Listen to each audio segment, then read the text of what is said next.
नमस्कार सबैजनालाई। सर्वप्रथम त म हिजो नै लाइभ आउने मेरो योजना थियो। त्यसमा मलाई थोरै मेरो मोबाइलको प्राविधिक समस्याले गर्दा म लाइभ आउन सकिनँ। त्यसको लागि क्षमा याचना माग्दछु। बिलेटेड भए पनि आमाको सम्झनामा सबै देश विदेश छरिएर रहनुभएका नेपाली दाजुभाइ दिदीबहिनीहरू सम्पूर्णको आमा यो नेपाल आमा प्रति हार्दिक नमन व्यक्त गर्दछु र सबैलाई आमा दिवसको ढिलै भए पनि शुभकामना व्यक्त गर्दछु। हामीलाई यो देशको नेपाल आमाप्रति हामी इमानदार बन्न सकौँ, वफादार बन्न सकौँ, अन्याय अत्याचारको लागि लड्न सकौँ र नेपाल आमाको पहिचानलाई कायम गर्न सकौँ भन्ने कामना व्यक्त गर्दछु। र हिजो लोकतन्त्र दिवस 17,000 प्राणलाई आहुति दिएर 17,000 प्राणलाई बलि चढाएर ल्याइएको लोकतन्त्र, जनता, लोक भनेको जनता, जनताको सरकार भनेर जनसरकार भनेर आएको यो सन्दर्भमा घटेका दैनिक क्रियाकलापहरू, घटनाहरू जुन सरकार र सरकार मातहतका व्यक्तित्वहरूले, नेतृत्वहरूले गरिराख्नु भएको क्रियाकलापबाट प्रष्ट छ। मैले यो विषयमा धेरै बोल्न चाहिनँ। म सिधै सन्दर्भ ज्ञानेन्द्र साई, नेपाल, हाम्रो नेपाल, हामी नेपालीका संयोजक, लामो समयदेखि भ्रष्टाचार विरुद्धको बुलन्द आवाज, यो देशका युवा, महिला, वृद्ध सबै नागरिकहरूको आवाज बन्न पुगेका ज्ञानेन्द्र साई र अभियन्ता शक्तिराज ठकुरी साईलाई नेपाल सरकारको निर्देशनमा ललितपुर जिल्ला प्रमुख अधिकारी र ललितपुर जिल्ला प्रहरी प्रमुखको नेतृत्वमा उहाँको घरबाट नै कानुन विपरीत, हामी यसलाई भन्छौँ कानुन विपरीत, जुन नियन्त्रणमा लिइएको छ, हिरासतमा राखिएको छ र मुद्दा चलाइएको छ, यो सम्पूर्ण गतिविधिप्रति मेरो व्यक्तिगत रूपमा यो अभियानकै तर्फबाट र सम्पूर्ण नेपाली नागरिकको तर्फबाट अत्यन्तै खेद प्रकट गर्दछु, अत्यन्तै भर्त्सना गर्दछु। वास्तवमा आज विश्व महामारीको चपेटामा नेपाल पनि अछुतो रहेन। नेपालमा धेरै कोरोनाका सङ्क्रमणदेखि लिएर कोरोनाको त्रसित वातावरण त छँदै थियो, सँगसँगै अर्को महामारी भ्रष्टाचार त्यो पनि छँदै थियो। सँगसँगै आज सर्वहारा निमुखा हुँदा खाने वर्गहरू भोकमरी र शोकले अत्यन्तै मर्माहत छन्। यो उत्पीडनमा रहेका बेला ती हुँदा खाने वर्गहरू, मजदुरहरू, सडकमा जीवन व्यतीत गर्नेहरू र आय आर्जन नभई छटपटाएका मानवहरूलाई सेवा गर्ने उद्देश्यले त्यो पनि हामी छरिएर रहेका सम्पूर्ण देश विदेशमा, देशका विभिन्न ठाउँहरूमा छरिएर रहेका युवाहरू, यस अभियानका अभियन्ताहरूले 100, 200, 1000, 2000, 5000 गरी हामी आफ्नै नेतृत्वमा हामीले आफैले सङ्कलन गरेको रकमलाई यो महामारीको रिस्कमा पनि आफूले जुन एउटा स्वास्थ्य सम्बन्धी अपनाउनु पर्ने विशेष नियमहरू, विशेष प्रविधिहरूलाई अपनाउँदै सोसल डिस्टेन्सलाई कायम गर्दै हाम्रो यस अभियानका संयोजक स्वयं आफै र केही अभियन्ता भाइहरूले यो राहत वितरण प्रत्यक्ष रूपमा गर्दै फेरि यहाँ पनि विभिन्न शङ्का आरोपहरू आउला भन्ने हिसाबले गरेका कामहरू, गरेका क्रियाकलापहरूलाई आम नागरिक समक्ष पुर्याउनको लागि, पारदर्शी रूपमा ल्याउनको लागि मिडियाको सहयोग पक्कै उहाँहरूले गर्नुभएको हो। सामाजिक सञ्जाल प्रविधि फेसबुक लाइभको प्रयोग पनि गर्नुभएको यसमा कसैले आपत्ति मान्नुपर्ने अवस्था रहेन। र यति हुँदाहुँदै सरकारको ध्यानाकर्षण भएछ एउटा युवा, त्यो पनि मजदुरको जीविकापार्जनको लागि छाक टार्न हिँडेको युवाप्रति सरकारको ध्यान गएछ र उसलाई विभिन्न माध्यमहरू प्रयोग गरी फोन, विभिन्न भेटघाटका माध्यमहरू प्रयोग गरी यो राहत वितरण रोक्नको लागि अथवा स्थानीयसँग समन्वय गर्नको लागि अनुरोध गरियो। त्यससम्म पनि हाम्रो सकारात्मक नै ऊर्जा थियो। हामीले भन्यौँ ठिक छ, नेपाल सरकारको निर्देशन छ भने हामी अहिलेलाई रोकौँ भनेर 7औं दिनमा हाम्रो अभियानको राहत वितरण कार्यक्रम रोकिसकेको अवस्थामा एकाएक बिना खबर अत्यन्तै षड्यन्त्रपूर्ण तरिकाले एउटा मानव अधिकार नै हनन हुने गरी सुरक्षा भनेको संविधानमा लेखिएको छ। घाँस, बाँस, कपास, सुरक्षा, मनोरञ्जन, रोजगारी र मनोरञ्जन भनेर एउटा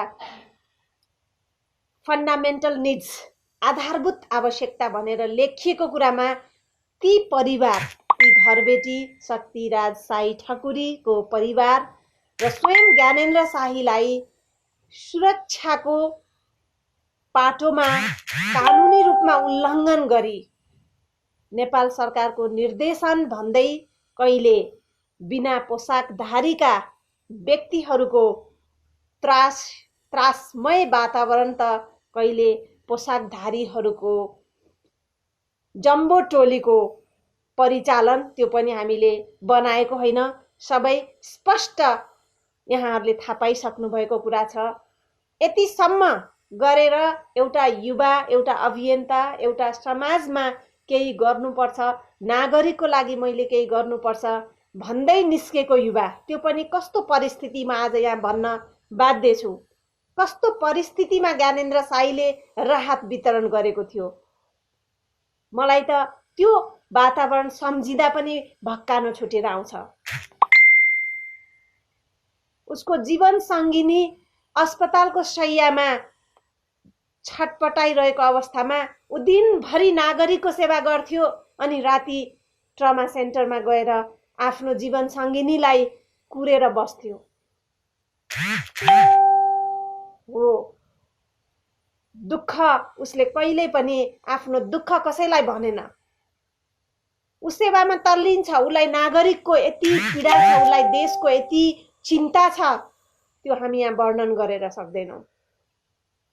यो अवस्थामा उसले आफ्नो परिवार, घर, एउटा युवा हो नि, 28-29 वर्षको युवाहरू हेरौँ त हामी बजारमा के गरिरहेका छन्, कहाँ भेट्छौँ हामी ती युवाहरूलाई। यस्तो युवाले सबै कुरा थाती राखेर सबै कुरालाई ब्यालेन्स गरेर एउटा जनसेवामा खटिएकोमा म त सल्युट व्यक्त गर्दछु। यो सरकारले यस्ता युवाहरूलाई सम्मान त व्यक्त गर्न सकेन, त्यो त छँदैछ। कम्तीमा अपमान त नगरिदियोस्, कम्तीमा यस्ता युवाहरूको ऊर्जा त नघटाइदियोस्, यो साहसलाई त साहसमा कमी त नल्याइदियोस्। एक पटक होइन, पटक पटक अनुकूल परिस्थितिमा होइन, प्रतिकूल समयमा, विषम परिस्थितिमा पनि, आज लकडाउनको समयमा पनि एउटा ज्ञानेन्द्र शाहीलाई नेपाल सरकारले स्वतन्त्र रूपमा उसले आफ्नो काम गरेर जिउन नदिने कस्तो निर्दयी सरकार हो यो, कस्तो अमानवीय सरकार हो यो, कति नैतिक पतन भएको सरकार हो यो। आज ज्ञानेन्द्र शाही किन सडकमा आयो? सरकारले आफैले आफैलाई प्रश्न गरोस्। सरकार चलाउने नेतृत्वहरू आफैले आफैलाई प्रश्न गर्नुहोस्। प्रधानमन्त्रीज्यू, तपाईँ आफैले आफैलाई प्रश्न गर्नुहोस्।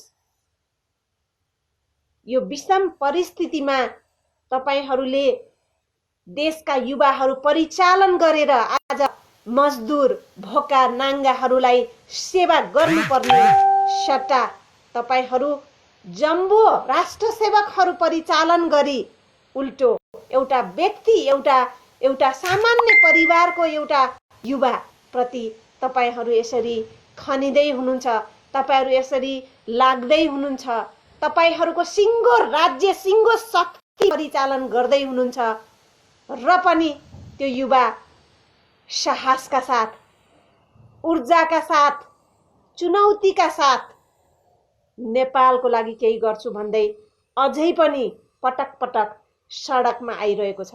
म त सम्मान गर्छु, यस्ता युवाहरू धेरै युवाहरू जन्मिएका छन्। तपाईँ कति ज्ञानेन्द्र साईलाई नियन्त्रणमा लिनुहुन्छ? हामी आज 2 बजेसम्मको समय हाम्रो धैर्यताको समय हो। आज देश विदेशका युवाहरू आक्रोशित भएका छन् सरकारको कारण। हाम्रो कारण होइन, यो ज्ञानेन्द्रको कारण पनि होइन, यो सरकारको कारण हो। र यो सरकारले उब्जाएको समस्यालाई सरकारले छिटो भन्दा छिटो समाधान गरोस्। हामी अपिल गर्छौँ। थोरै चर्को बोल्यौँ होला, हाम्रो अभियन्ताले सरकारको आलोचना, कडा आलोचना गर्छ, किनभने सरकार सही दिशामा छैन भन्ने आम नागरिकलाई अनुभूत भइरहेको बेलामा युवाहरूले आलोचना गरेको सुन्न सक्ने चौडा छाती, चौडा मस्तिष्क, चौडा कान बनाउनु पर्छ सरकारले। कसैले आलोचना गर्यो भने त्यसलाई घरमै गएर गिरफ्तार गर्ने कानुन बनेको छैन सरकार।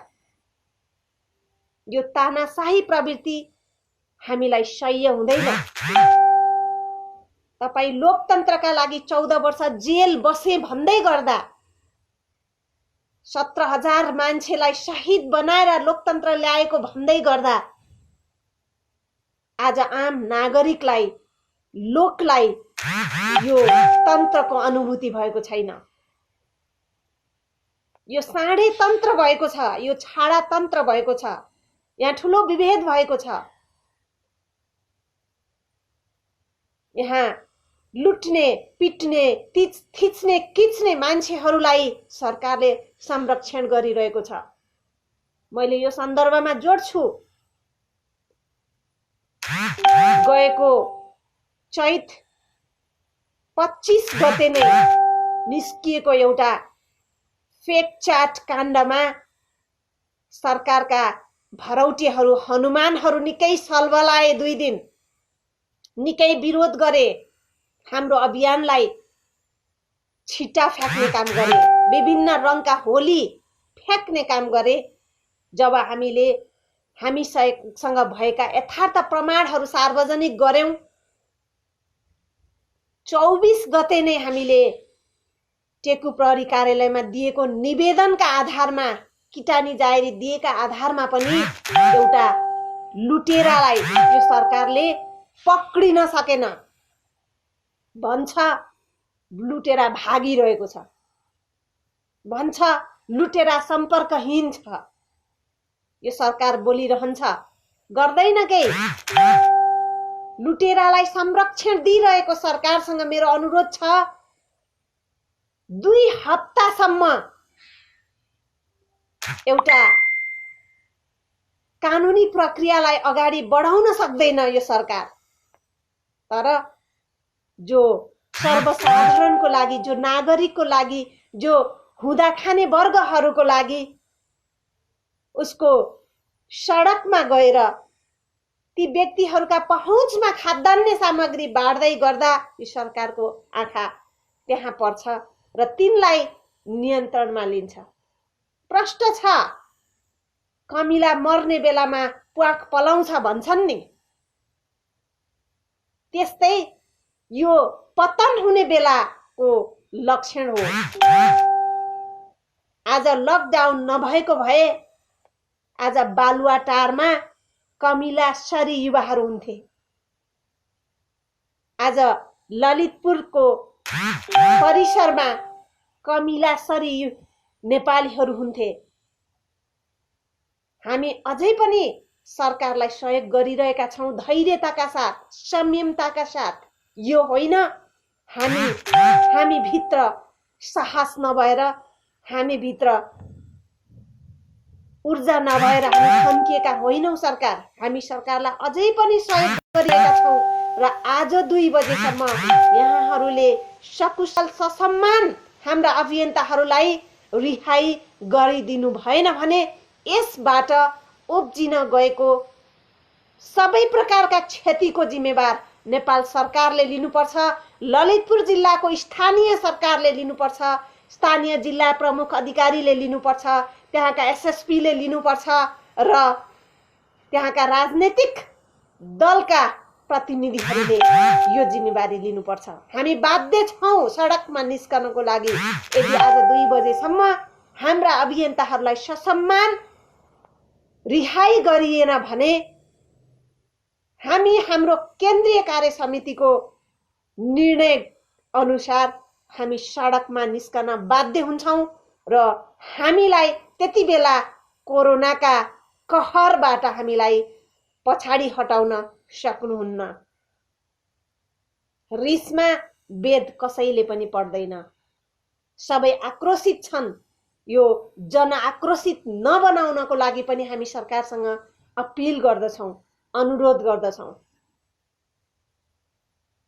आज ठुल्ठुला अपराध गर्ने अपराधीहरू, भ्रष्टाचारीहरू, बलात्कारीहरूलाई खुल्लेआम सडकमा हिँड्न दिन्छ। काला बजारी गर्नेहरूलाई तुरन्तै रातारात धरौटी राखेर रिहा गरिन्छ। एउटा सार्वजनिक रूपमा पारदर्शिताका साथ सेवा गर्ने सामाजिक अभियन्तालाई कुन अपराधको व्याख्या गरेर, कुन कानुनको व्याख्या गरेर यसरी हिरासतमा नियन्त्रणमा राखिन्छ?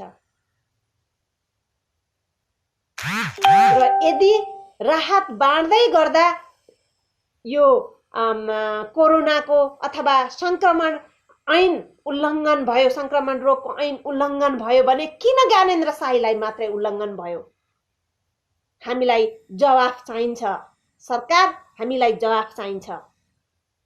तपाईका कार्यकर्ता बनेर लुटेर खानेहरूलाई यो कानुन नलाग्ने अनि सर्वसाधारण नागरिक, स्वतन्त्र नागरिक जो नेपालका नागरिकहरूलाई सेवा गर्न चाहन्छ, जो नेपालीहरूको जनसेवामा समर्पित छ, तिनलाई मात्रै कानुन लाग्ने भनेर संविधानको कुन धारा उपधारामा लेखिएको छ? हामीलाई जवाफ चाहिन्छ। सरकार, यति विभेद नगरियोस्, यति अन्याय नगरियोस्, यति अत्याचार नगरियोस्। चीनका राष्ट्रपति भ्रमण गर्दा आएका वक्तव्यलाई मनन गर्नुहोस्। उहाँले भन्नुभएको थियो चीनमा एक पटक क्रान्ति भयो, कम्युनिस्ट पार्टीले स्थायित्व पाएको त्यसै होइन। हामीले सधैँ जनपक्षमा काम गरेर जनताको मन जितिरह्यौं र सधैँ कम्युनिस्ट सरकार चलिरहेको छ। भन्नुभएको थियो तपाईहरूका कान ठाडा थियो होला त्यति बेला। भ्रष्टाचार नगर्नुहोस्, भ्रष्टाचारको अन्त्य गर्नुहोस् र जनसेवामा समर्पित रहनुहोस् भन्न खोज्नु भएको थियो। तर तपाईहरू बेमौसमी बाजा बजाउने, अहिले लकडाउनको अवसर पारेर नागरिकलाई विभाजित गर्ने, दललाई विभाजित गर्ने, विभेदको नीति ल्याउने, सत्ता र कुर्सीको मोहमा परेर मर्ने बेलामा, चिहानमा जाने बेलामा पनि, कात्रो ल्याउने, कात्रोको तयारी गर्ने बेलामा पनि सत्ता र कुर्सीको खेलवाडमा रहने आज नागरिक पीडामा छन्। सरकार क्रीडामा छ, खेलमा छ। धिक्कार छ आज नेपाल सरकारको अस्तित्व, नेपाल सरकारको पहिचान, नेपाल सरकारको महत्त्व जनतामा, नागरिकमा कस्तो परेको छ एकपटक अनुभूत गर्न पनि म अनुरोध गर्दछु।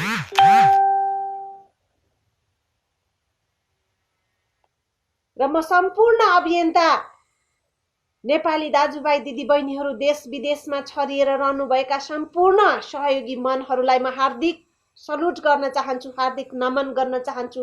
यहाँहरूको सहयोग, नेपाल प्रतिको यहाँहरूको माया अझै उच्च बनिरहोस् र म सम्पूर्णलाई अनुरोध गर्न चाहन्छु, अब तपाईहरू खाडीमा पसिना बगाउने होइन। हाम्रो नेपाल आफैमा स्वर्ग छ। के छैन नेपालमा? के को कमी छ नेपालमा? आज त मलाई लाग्छ 80 लाख युवाको मात्रै कमी छ नेपालमा। तपाईहरू केही विज्ञ विद्वान बन्ने एउटा योजनामा जानुभयो, विदेशिनु भयो, शिक्षा आर्जन गर्नुभयो, अनुभव आर्जन गर्नुभयो, धन कति आर्जन गर्नुभयो गर्नु भएन, म त्यतातिर जाँदिन। तर तपाईले सिप आर्जन गर्नुभएको छ, विद्या आर्जन गर्नुभएको छ, त्यो अब नेपालमा जरुरी छ।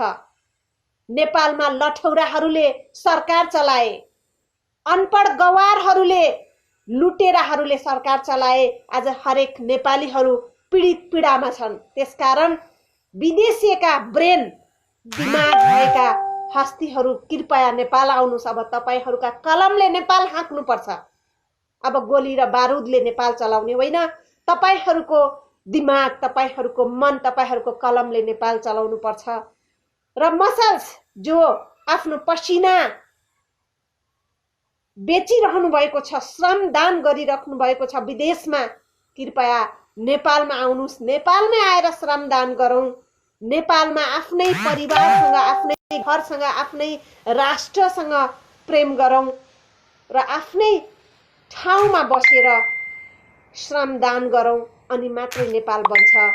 दाजुभाइ दिदीबहिनीहरू, धेरै विदेशिनु भयो, धेरै विदेशमा बसेर नेपालको चिन्ता गरिरहनु भयो। अब तपाईहरू फर्किनु पर्छ। लक्ष्मीप्रसाद देवकोटाको कविता याद आयो। त्यो कवितामा भनिएको थियो नि, धन कमाएर के गर्नु, त्यो धनको उपयोग छैन भने। आज तपाईहरू दुःख गर्नु भएको छ। तपाईहरूको रेमिटेन्स भनेर कति धेरै पैसा सरकारले काटिराखेको हुन्छ एकातिर भने, अर्कोतिर तपाईहरू आफ्नो परिवार, आफ्ना इष्टमित्र, आफ्ना नेपालीपन सबैसँग टाढा रहनु भएको छ। कति पीडामा बाँचिरहनु भएको छ। यो सबै कुरा छोडिदिनुस् अब र नेपाल फर्किनुस्। ब्रेन र मसल्स दुवै नेपालमा खाँचो छ। त्यसकारण पनि म यहाँलाई फेरि फेरि अनुरोध गर्दछु, अब तपाईहरूले त्यहाँ पसिना बगाएर श्रमदान त्यहाँ गरेर, यहाँ केही रकम दान गरेर नेपाल बन्दैन। अब तपाईहरू नेपाल नै आउनुपर्छ। नेपाल आउने तयारी गर्नुस् र हामी अब राज्यसँग एकत्रित भएर, सम्पूर्ण युवाहरू एकताबद्ध भएर राज्यसँग यो निरङ्कुश, यो तानाशाही, यो लुटेरा सरकारसँग पनि हामी लड्नुपर्छ।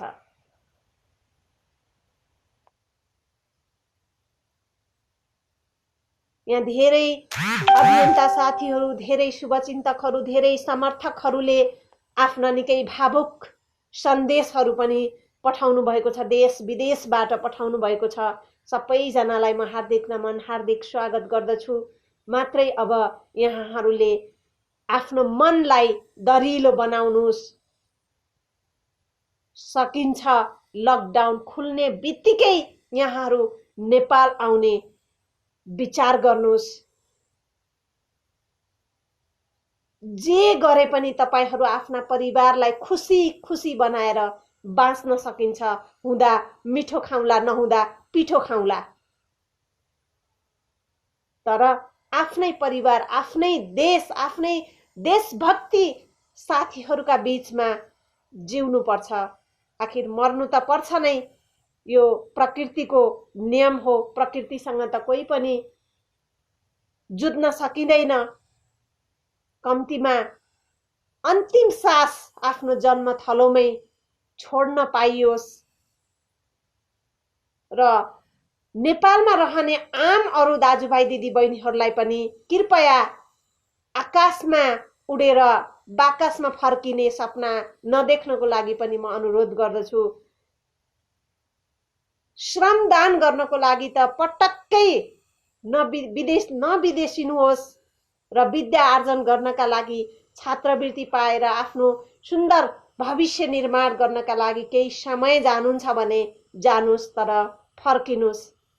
नेपालमै धेरै कुराहरू छन् गर्न सक्ने इच्छा शक्ति भएकाहरूका लागि इच्छा शक्ति बोकेर नेपाल आउनुहोस् भन्दै पुनः म सम्पूर्ण समर्थक, हाम्रो केन्द्रीय समितिका सदस्यहरू, जिल्ला समितिका सदस्यहरू, स्थानीय नेटवर्कमा रहनुभएका, विदेशी नेटवर्कमा, विदेशमा नेटवर्कमा रहनुभएका सम्पूर्ण साथीहरू, दाजुभाइ, दिदीबहिनीहरूलाई प्रत्यक्ष लाइभमा आएर सकारात्मक दृष्टिकोणबाट नेपालका हाम्रो नेपाल हामी नेपालीका अभियानका संयोजक तथा अभियन्ता ज्ञानेन्द्र साई र शक्तिराज ठकुरी साईको रिहाईको माग गरौँ। सामाजिक सञ्जाल पनि एउटा दबावको एउटा चाहिँ थलो हो। यहाँहरू सबैजनाले लाइभमा आएर यो माग गरिदिनु हुन पनि म अनुरोध गर्दछु।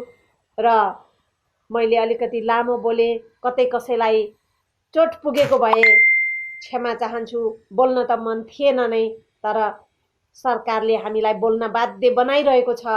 अझै पनि यो विषयमा संवेदनशील भएर यसलाई व्यवस्थापन गरेन भने अरू केमा बाध्य बनाउने छ। म एउटा स्वास्थ्य कर्मी पनि हो।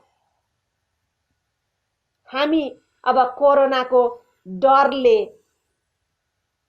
यो बन्द कोठाभित्र बसेर मात्रै हामी दबाब दिन सक्दैनौँ। सरकार, हामी सडकमा आउँछौँ। हामीलाई सडकमा आउन बाध्य नबनाइयोस् र सडकमा आउँदा हुने सम्पूर्ण क्षतिको जिम्मेवार नेपाल सरकारले लिनुपर्छ। र यति बेला मसँग जोडिनु भएका केही सरकारका मतियारहरू हुनुहुन्छ भने कृपया यो सन्देश तपाईहरूका नेतृत्वसम्म पुगोस्, राज्यको नीति निर्मातामा बस्नेहरूसँग पुगोस्। र जाँदै अन्त्यमा मलाई भन्नै मन लागेको छ, यो सरकार सर्वहाराको सरकार भनिन्थ्यो, कहाँ छ खै सर्वहाराको सरकार? मैले त देख्दिन। यो सरकार मजदुरको सरकार भन्नुहुन्थ्यो। जो मजदुरका संगठनका प्रमुख अहिले प्रधानमन्त्रीज्यूका सल्लाहकार हुनुहुन्छ, खै मजदुरका आवाज तपाईले कहाँनिर उठाउनु भयो? सुन्दिन त मैले। यो सरकार निमुखा जनता हुँदा खाने जनताहरूको हो भन्थ्यो, खै ती जनताहरूका बारेमा सोचेको देखिँदैन त। त्यसकारण यो अन्धो, अपाङ्ग, बहिरो सरकारप्रति हाम्रो पूर्ण अभियानको एकदमै सरकारको पनि हामी सिङ्गो अभियानले भर्त्सना गर्दछौँ, खेद प्रकट गर्दछौँ। यस्तो विषम परिस्थितिमा स्वास्थ्य कर्मीहरूलाई विभिन्न प्रकारका तनाव दिएर स्वास्थ्य कर्मीहरूलाई सुरक्षा कवचको उपलब्धता नगराएर सेवामा खट्न र सेवामा नखट्दा लाइसेन्स खारेज गर्ने सम्मका धम्की दिने सरकारप्रति पनि म खेद प्रकट गर्दछु। र यस्ता विषम परिस्थितिमा स्वास्थ्य सामग्रीहरूमा चलखेल गरेर आज राज्यको ढुकुटी बर्बाद गर्ने व्यक्तिहरू, संलग्न व्यक्तिहरूप्रति पनि खेद प्रकट गर्दछु। र यो राज्यमा समयमा योजना नबनाउने र यो लकडाउनको बेलामा स्वास्थ्य मन्त्रालयले 100औं नर्सहरूको विज्ञापन गरेर आज नर्सिङ पेसाको उपहास गरेको छ, यो प्रति पनि म खेद प्रकट गर्दछु। आज विभिन्न अस्पतालहरूमा स्वास्थ्य सामग्रीको उपलब्धता नभएको कारणले प्रयोगशालाहरू बन्द भइरहेका समाचारहरू आइरहेका छन्। स्वास्थ्य संस्थामा स्वास्थ्य कर्मीहरूले काम गरिरहँदा ती स्वास्थ्य कर्मीका मनोबल घट्ने गरेर भएका दुर्व्यवहारहरू, घटनाहरू पनि आइरहेका छन्। यी सम्पूर्ण कुराहरू, गतिविधिहरूप्रति पनि म एउटा स्वास्थ्य कर्मीको नाताले र यो अभियानको तर्फबाट म खेद प्रकट गर्दछु, भर्त्सना व्यक्त गर्दछु। र सँगसँगै ज्ञानेन्द्र साईसँगै पूर्व सचिव भीम उपाध्यायज्यूलाई पनि जुन गिरफ्तार गरिएको छ, यो गिरफ्तारप्रति पनि हाम्रो गम्भीर ध्यानाकर्षण छ। उहाँको रिहाईको लागि पनि हाम्रो अभियान जोरदार माग गर्दछ र नेपाल सरकारले सिमेन्टको पट्टी बाँधिएको अनुभूति भइरहेको छ। यो पट्टी कृपया फोडेर हेरिदिनुहोस्। यो पार्टीको सरकार होइन नि, यो नेकपाको सरकार होइन, यो जनताको सरकार बनाउनुहोस्, जनताको सरकार अनुभूति गराउनुहोस् भन्दै म पुनः हाम्रो अभियन्ता द्वय अभियन्ता ज्ञानेन्द्र साई र शक्ति साईको रिहाईको माग गर्दै पूर्व सचिव भीम सरको पनि म रिहाईको माग गर्दछु। सम्पूर्णमा साथ दिनुभएको, सेयर गर्नुभएको, कमेन्ट गर्नुभएको, यहाँहरूले जुन आफ्ना अभिव्यक्तिहरू व्यक्त गर्नुभएको छ, सबैलाई म उच्च सम्मान गर्दछु। मैले अस्ति पनि स्ट्याटस लेखेको थिएँ, मेरो फेसबुक फ्रेन्ड अब देशभक्ति मात्रै रहोस्। लुटेरा, भ्रष्टाचारी, अपराधीहरू हाम्रो अभियानका मित्र बन्न लायक छैनन् र हाम्रा फेसबुकमा त्यस्ता जोडिएका व्यक्तिहरू छन् भने कृपया अनफ्रेन्ड गरिदिनुहोस् भन्ने पनि म अनुरोध गर्दै बिदा हुन्छु। धन्यवाद।